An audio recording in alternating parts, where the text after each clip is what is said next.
Ladies and gentlemen, hello and welcome. We've made it through another weekend, and thank God, because Monday couldn't have come soon enough. Welcome to Funday Monday on the Day 9 Daily, the show where ordinarily we learn to be a better gamer, but every Monday we dick around.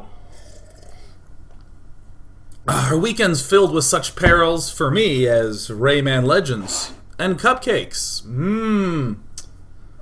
But fortunately made it through the other side to Monday, where in today's Funday Monday we have the following topic.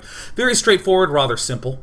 You must get together with some allies and play in a 3v3 or 4v4 where you may only build defensive structures and spellcasters.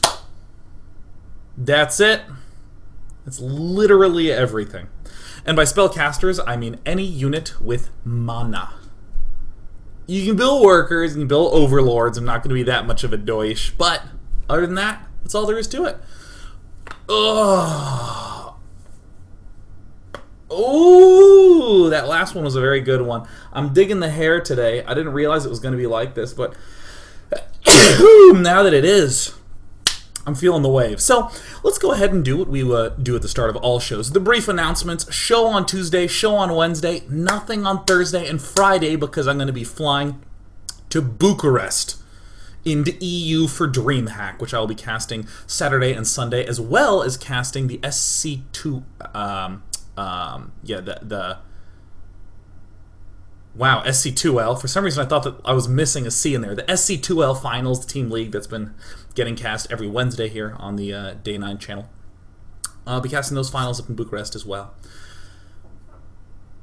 And then there will be a Funday Monday not next week, but the week after, when I'll be finishing up Half-Life 2. So, like all good shows, I have a mug that is very nearly the size of my head to drink all the liquids. Before we hop into this game, and of course I know many of you are saddened to hear the news of no Funday Monday on Monday, because I cannot be on two different continents at the same time. However, I will inform you that Little Big 11 will be here for the entire duration of Funday Monday giving trivia. So thanks so much, Little Big 11, for your dedication. Did you sign up for that? Well, you did now! Oh my God, the power of the man with the microphone. I'd like to introduce you to the overlay that I used for Half-Life. So it's really exciting to have this Half-Life overlay here on the Incorrect Show. So we can go ahead and quickly, bam, hop right on into Funday Monday. Excellent. So in the bottom left-hand corner, we have Noms Omega Bob from Team Noms. Excellent. We have Noms the Judge. We also have Noms Omgit Steve. And they're the enemies. The true heroes, spawning in blue up in the north position. We have XCCX Doc. We got Quantum, and we got XVerX. Now, I honestly think that having both your clan tag and your username wedged with X's is true dedication. It's not going to an extreme. It's just dedication. Everything's good. So we began by noting that production tabs and resource things and all this sort of jazz don't really make a lot of sense for team games because it's just so much data. So we're just going to go ahead and focus on the salient aspects of this build. Where we see this team up in the north position is in somewhat of a quandary. How do they manage to stay alive in the early game when they cannot build any units? Well, this is what I really like quite a bit. A man after my own heart, Doc. Apparently they're having type crazy time. But of course, a man after my own heart. What better way than to stay alive than to bring the noise to them right away? Oh, wonderful. Oh, yes. Oh, look at all these cannons going down from Doc. And more importantly, look at this cannon going down by VR. Omega Bob really doesn't have a clue. Omega Bob, has he even begun to wall off? No, I think the Judge is kind of soloing here. Of course, it's Steve going for the one base Roach Warren play and to double check everything going on in the far right top corner of the map. But down here, VRX, the distance cannon rush. Oh, yes. So perfect. you go and you say, wait a minute, is there something building over here? And there's in fact already a cannon highway. There is in fact an entire civilization already in existence to your left. It's much like if you leave pizza out for like 30 minutes in my house. You go away, it's just a slice of pizza on a plate. You come back, and it is where ants have always lived their entire life. It's like if you're trying to sleep in bed next to your one true love. And suddenly you say, am I out of bed? And at that moment you realize that there's nothing but empty space between you and the floor, and you tumble. But you would never dare wake up your one true love, would you?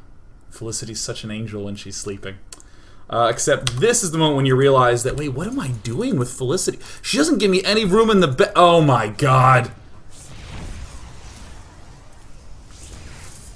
So Omget Steve is going to do the usual thing, trying to chase it down, but VRX, he knows the usual thing. Who doesn't love the carousel ride? You learn it as a child, and you exploit it as an adult. Ashes, ashes, we all fall down, says Quantum. Quantum, of course. These teams are doing a good job splitting up the trash talking. VR is, in fact, the one doing all the APM spammage, while Quantum just sits and he builds ghosts. Oh, nice. A ghost rush. Perfect. Giving him the chase.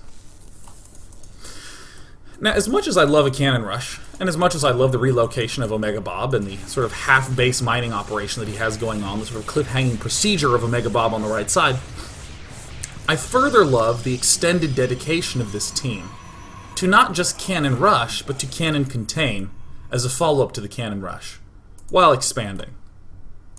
While expanding.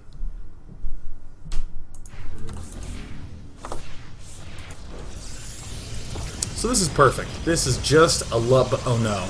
Oh no. Buildings don't function so well as offensive tools until they're done. Now, this is where Doc wishes, he just wishes that he could break the Funday Monday rules. He wishes he could do something a little bit more extreme, but of course, extreme solutions like building gateway units, not even a real Protoss pros do that, man. They are Colossus Void Ray only these days. Just listen to me, I have a serious show. So, the fact that he can't do any of that silly shenaniganry means he's going to have to stick to the Spellcasters. I like it. Chrono Boost from VRX, who has plenty of gas already banked up because cannon rushing doesn't require gas. And thus begins the second phase, really, of this daily. Because phase 1 thus far has been admiring some cannon rushes.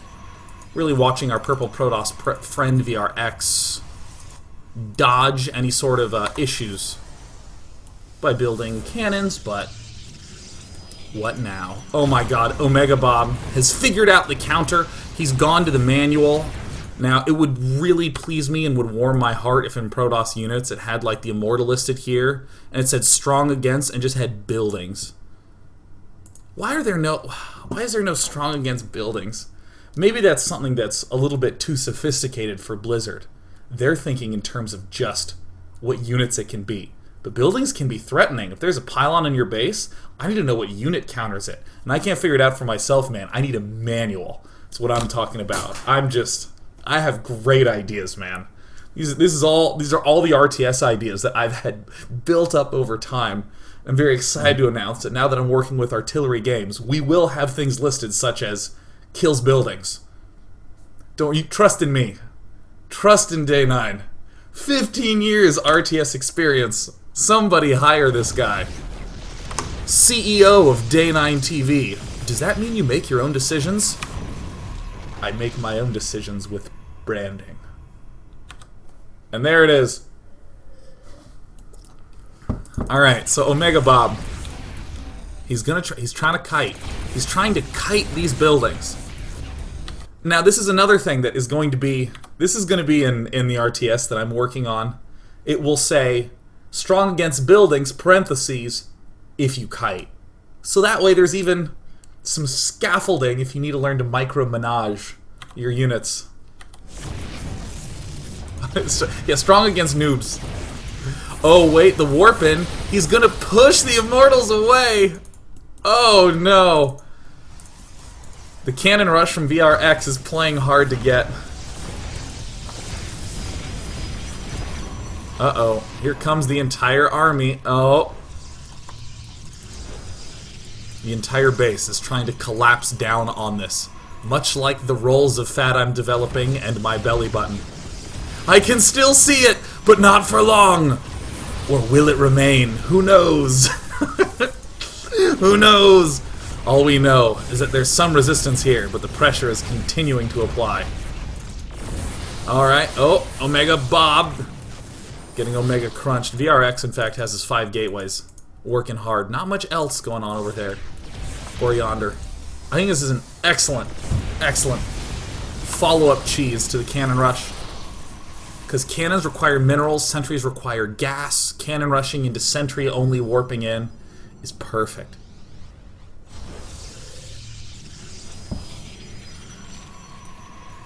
So, continued aggression and Quantum is beginning to move out onto the map. We haven't really seen much out of Doc. Doc is going for the inimitable Templar. Wait, are sentries strong against immortals? Wait. Energy manipulate. Strong against Zerglings and Zealots. And that's it. I wish they had ramps like right there. Just like a picture of a ramp. Oh. And it was actually like the Zerg icon right there as well. I think that would be good. Uh-oh. Omega Bob. He's taking some hits. They're starting to move in, but VRX. Oh no. Coordination from the backside. Snipes en masse, yes. Pew pew. Taking him out. Complete and total meltdown happening for Team Noms. Some nice force fields, managing to take him out. No reason not to use them, making grow success. And of course in the top corner, mass expanding going on. Spellcasters tend to require lots of gas, and not a lot else. So of course in this resource tab, I'm deeply pleased to see our blue heroes continuing to spend it. Oh my gosh. You guys. I've seen I'm not going to call him out, because he knows who he is. But a famous individual in chat just noted that he has never seen snipe used, ever. Wow. That's so cool. Snipe is basically the op minus the sound effect. It's that kick-ass. But it's in a weird world where no one uses the op. No, I really prefer the pump shotty. Uh-oh.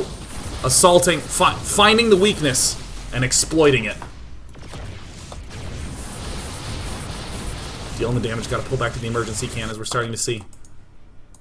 Oh no, oh no. The inevitable collapse doom of CCVR down in the bottom corner. But Doc's continuing to expand. In the unit station, we actually see there's 84 workers out for Doc. Doc is happily playing Sim City. It's really no problem whatsoever. This is so good. All the snipes en masse, and this is everything I could have ever hoped for this Funday Monday challenge. Gas stockpile acquired, says Doc. How much gas does he have? That's quite a gas stockpile. Still doesn't quite compare to Quantum's. He's got a little bit more. Snipe sound effect also used for high-speed kisses. Oh my god, the judge figured it out. Uh-oh, VRX. Oh, he spots it. Alright, a single Colossus, no match for sentries. Sentries both kite and avoid. What stellar play by VRX. Tragically enough, he will suffer the deaths that all Zerglings suffer. Excuse me, that all sentries suffer. Strong against the Zerglings, weak against anything with range. And there it is. You might have been disappointed about the nukes, but don't worry, that's going to be Quantum's job this game. And the one player that I'm very excited to see in action is the Doctor. Good old Doctor. Who needs to trust the credentials of a man with this many Templar? Omget Steve has constructed a building, the hard counter to the Templar.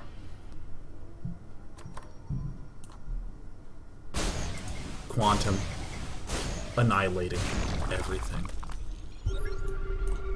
That's a very refined cheese, sire. I tip my hat to you. I respect Omega Bob for a number of reasons. It's really sort of layers of respect flowing out of me towards Omega Bob. First of all, the complimenting of the opponent. Always really good to throw out a compliment after you've completely and totally crushed it. Always good. It's like when you slam dunk over someone and there's that moment where the ball goes through the hoop and hits the back rim and then comes down at 1,000,000 miles an hour onto their face. And, and you're like, hey man, that was a really nice attempted block. You're playing really well today. And he's like, thank you, my face is bleeding, but I appreciate it. I always love a well-timed compliment in the moment of victory. That's always a good play. The other thing I like a lot is the broad and unrestrained definition of cheese. Cannon rush into sentry warp into nuke dodge into death. That's some cheese right there. I like it. I dig it. Yeah. Compliment someone after you destroy them. Wow. Sean, you clean up really well for an excessively hairy man. I'm like, thank you. Thank you. Thank you. Wow.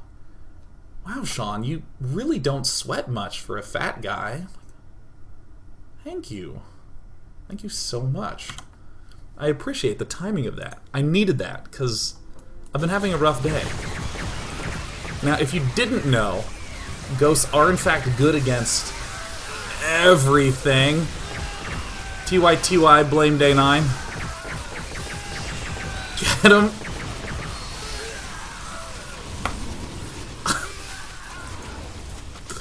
Wow, ghosts are the loudest unit in the game. Oh, God. No! Alright, Doc, it's all you. Get in there, Doctor. Man after my own heart. This isn't cannon rushing, this is cannon pushing, baby. This is like what JP and I did when we were going the 2v2 mass-only Tempest. And we were going mass cannon as well. Alright. In the meantime, we got a Yost. Got some ghosts coming up. Now, the counter to Templar is buildings. So what happens when your opponent builds units? Cannon pushing. Alright, we're doing an unusual play here. Well, first of all, Quantum is... Wow. Quantum, he just needs to be useful. I mean, he's doing a fine job. You don't have to go all solo and nuke the depleted base, man. You're like that guy from Looper. Right? Just we know you're gonna do a good job. Just take a break on this mission. He's gonna prove the legitedness. So we got the Great Wall of Pylons. That's good. It's gonna be very hard to find parking in this area. Oh. Uh-oh. Uh-oh. Oh. Now, Zerg, how do you choose to engage this as Zerg? Does it really matter that Storm doesn't stack? Because that's all you're gonna do. Oh my god. Oh, Quantum killed 5 out of the 6 workers here. Get him, Quantum. Meanwhile...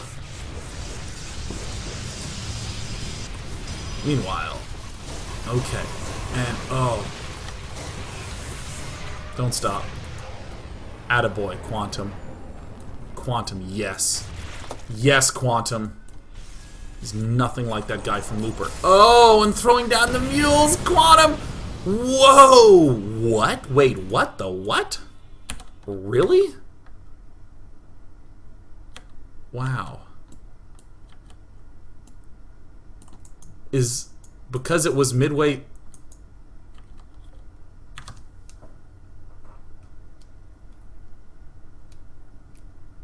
Is that right? Like if a bunch of nuclear bombs fall on Los Angeles Pixar is going to stay alive because they're in the middle of an animation. Does that pun work here? Let's act. Wait, I want to. Is it because the animation wasn't done? Is that what that is? A mule. All right. Yeah. Yeah, he's fine. He's fine. Don't worry. Everything's gonna be okay. This is exactly why you shouldn't drink if the seal is broken. Because if the seal's broken, then there might be a chance that it's a little spoiled inside. But if the seal isn't broken, then it can survive a nuclear blast. Maybe there really is wisdom under that cap. So Doc. Uh-oh, VR. I still wish there were cannons in there. He may very well tickle this to death. He may very well do it. Come on. He's trying his hardest. Oh, but sentries are weak against battlecruiser. Alright, Quantum's moving in. Getting ready to do the snipe of all snipes. Uh-oh. Who will win? Will the ghost stay alive? They're trying to load up. Oh my, and I think I know the counter to Templar. It's small numbers of units. And not drones. Specifically not drones. Okay, so get him. Get him.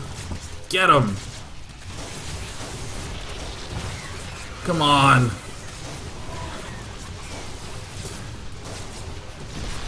And oh, and you know what also works? Feedback. Fed back. So I really like this as an excellent demonstration. Oh my god, a single Colossus in the middle of a glitchy animation. Will it do anything? Nope. But the Templar, going back around, well, this nice nest of pylons might be an expansion eventually. Just sort of leaving it open, like not signing up for a class on Fridays, you know. Well, if something pops up, I want to make sure it's available, but I'm certainly not going to commit to anything.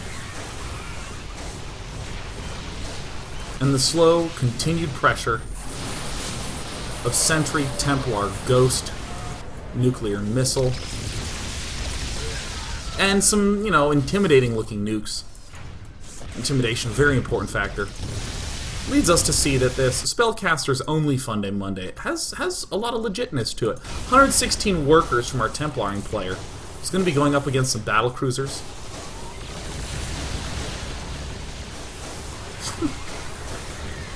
I just like watching this many storms. You know, there's really no need to apply commentary to this. This is just cool. Oh, never give up, never surrender. This is what a game with no restraints looks like, with zero constrictions.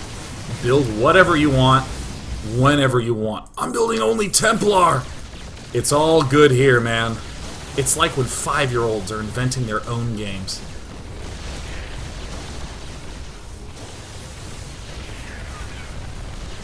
All semblance of fairness is gone, and only awesomeness remains. Wanna play a game where at any point in time you can turn into a shark, and you can vomit fins that turn into grenades? You laugh, but that's a real game my brother and I worked on as children. Oh, perfect. Looks like some scoutatory mutalisks. Not really going to find it. And soon enough... oh.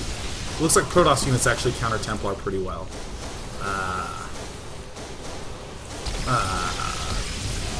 Well, the game's not too much longer. I think you all know what happens here. Sentries are going to hard counter the Zealots because that's what it says.